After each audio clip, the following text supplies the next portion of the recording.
টেকনাফ সদর ইউনিয়নের দক্ষিণ মশখালিয়া পাড়ায় হাজিকুল্লাহ মিয়ার মাত্র কয়েক বছর আগে প্রবাস জীবন শেষ করে বুক ভরা স্বপ্ন নিয়ে দেশে ফিরেন তিনি। স্বপ্ন ছিল দেশে এসে কিছু একটা করবে, তাই তিনি শ্রম আর মেধা দিয়ে 2010 সালে প্রতিষ্ঠা করে মুরগি খামার।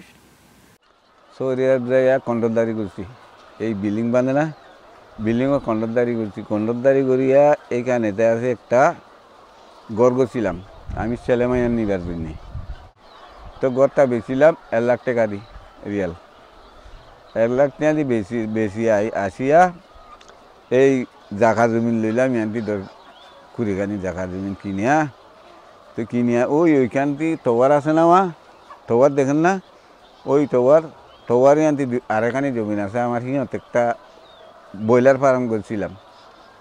ব্রয়লার ফার্ম করি ইয়ান্তি ব্রয়লার ফার্ম করি পরে পরে আসিয়া এখানে আসি এই মেরি বড়াইয়া এগুন করছি আর কি। তার অক্লান্ত পরিশ্রম ও অনুপ্রেরণায় আর গড়ে উঠেছে সাগর পোল্ট্রি ফার্ম। বর্তমানে তিনি সীমান্ত টেকনাফে পোল্ট্রির আইডল নামে পরিচিত। 2011 সালে 300 লেয়ার মুরগি পালনের মধ্য দিয়ে পোল্ট্রি ফার্মে যাত্রা শুরু করে। অক্লান্ত পরিশ্রম ও অসীম ধৈর্যের ফলে বর্তমানে টেকনাফ সদর ইউনিয়নের কোনকার পাড়া গ্রামে গড়ে তুলেছে আধুনিক পোল্ট্রি ফার্ম।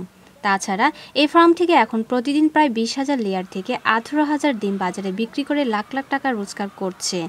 ইসলামী ব্যাংকতে 11 লাখ টাকা লইছি, তো বেড়াই করতে লইছি 3 লাখ টাকা। তো এইগুন লই আরে গরু তরি আইরে আর কি সুদ করি আমার বছর শেষে তারার বিনকার দে আরাং দি ফেলাই আবার আমরা লই ওই বেড়াই করটা দিই এখন লইলা বেড়াই করটা মাসে মাসে কিচ্ছু দিই। বর্তমানে টেকনাফের বাজারে সবখানে ডিম সরবরাহ হচ্ছে এই হাজিকুল্লাহ মিয়া ফার্ম থেকে।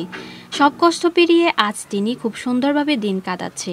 ভবিষ্যতে আরও 2 থেকে 3টি পোল্ট্রি ফার্ম প্রতিষ্ঠা করার পরিকল্পনাও করছেন তিনি।